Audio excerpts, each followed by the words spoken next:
Well, Chris just messaged in saying he's going to get Zak Brown here in just a second. I mean, we have to give Zak Brown huge credit for what is going on right now. He's done what Zak does, right? He's brought in tons of American sponsors. He's brought in all over the world, actually, but he's brought in sponsors. He's brought in the money that brings. And we know, we already said it earlier in the show, this is what drives Formula One, the technology race that it is. And they have done it. They have brought this car to be as fast or faster as the Red Bull. And I would go further that if you are a historian of following McLaren, he's also changed the culture, which I never thought was going to be very easy. Ron Dennis had a way of doing things which worked for Ron Dennis, a bit like Bernie had a way of doing things for Formula One that worked for Bernie. And like Ferrari. But McLaren were not an easy place to be. You ask Mika Hakkinen, or David Coulthard or Jenson Button or any of these guys, it was a different culture. They were very close shop, very austere. That's the word I think would like. The way you'd expect Mercedes to be, being a German outfit, right? But actually aren't, because they're based in Brackley and they've got a kind of a Toto's Austrian. McLaren was a hard place to drive, and yet now that culture, corporate grey, exactly.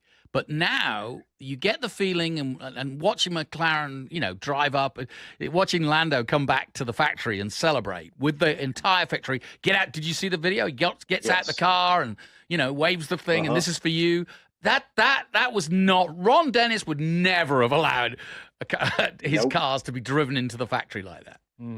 Yeah, exactly. And Zak, you talked about Zak bringing in the money because he is a career marketer and very good at that task.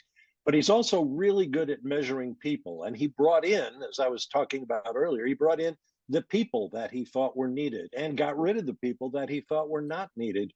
When I spoke with him in Miami, I asked him particularly about the David Sanchez situation. They thought they were going to add a great element to their technical team, but the guy left after a few months. And Zak said, the team is constantly evolving. We had been talking to David Sanchez for 2 years. And when he finally came, it turns out his skill set wasn't needed anymore. So they amicably agreed he would leave. And now Sanchez is with Alpine. It takes that kind of judgment of people and what they can bring to the table. Yeah. Well, that's very nice praise that you're giving to Zak Brown here. And I'm going to tell Zak that everyone back in the studio praising the work you've done, Zak, with McLaren and building the team you've got. And now look at it. It's basically on a par with Red Bull. Is that my mom in the studio?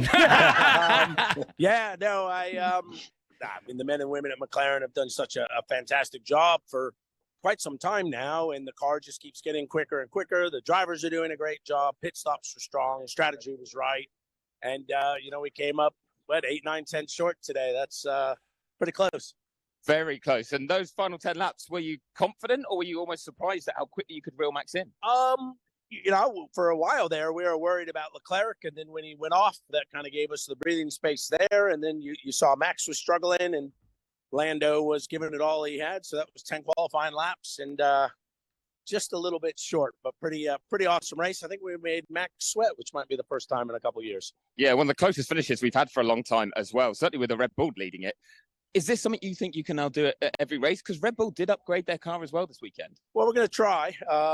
We know all race cars have an element of track dependency, but ours seems to be good over a variety of different types of tracks now.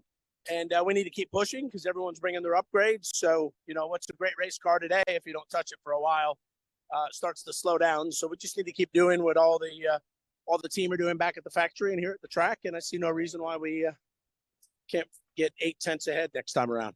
Well, I was going to say that this was nearly back-to-back wins for you. I mean, obviously it was a long time coming for Lando, but there was every chance we could be talking right now with back-to-back victories. Can you make a title fight out of this, or am I getting ahead of myself? I think that would be getting ahead of ourselves. It's nice to think we're going to try, but I think realistically, they're still the team to beat, have a good lead. But the Ferrari guys, they're doing a great job. They've got 2 great drivers, so took a little bit of points out of them today, but still a ways to go. And just looking ahead, before I lose you here, Monaco next weekend, quick turnaround. Will you be in Monaco or Indy, and how will you go at each? Indianapolis, and I'm torn. We've got 3 cars going for pole today, so I think we'll be strong in Indy, but I think we'll be strong in Monaco too. Think you can win that one? We're going to try. If you do the double, what's the bet stakes? Yeah, I haven't really thought about that yet, but I'm going to give that some thoughts. It's a good idea. Awesome. Well, Zak, thank you very much. Well done today. Food for thought. What are the odds on the double? Oy vey. Yeah, exactly. It's on. It's definitely on. Sure. Pato Award looked great. Imagine Larson winning it as well. He's looking good. He's looking good. Oh. Yeah. Larson does the double as McLaren does the double. Would be someday.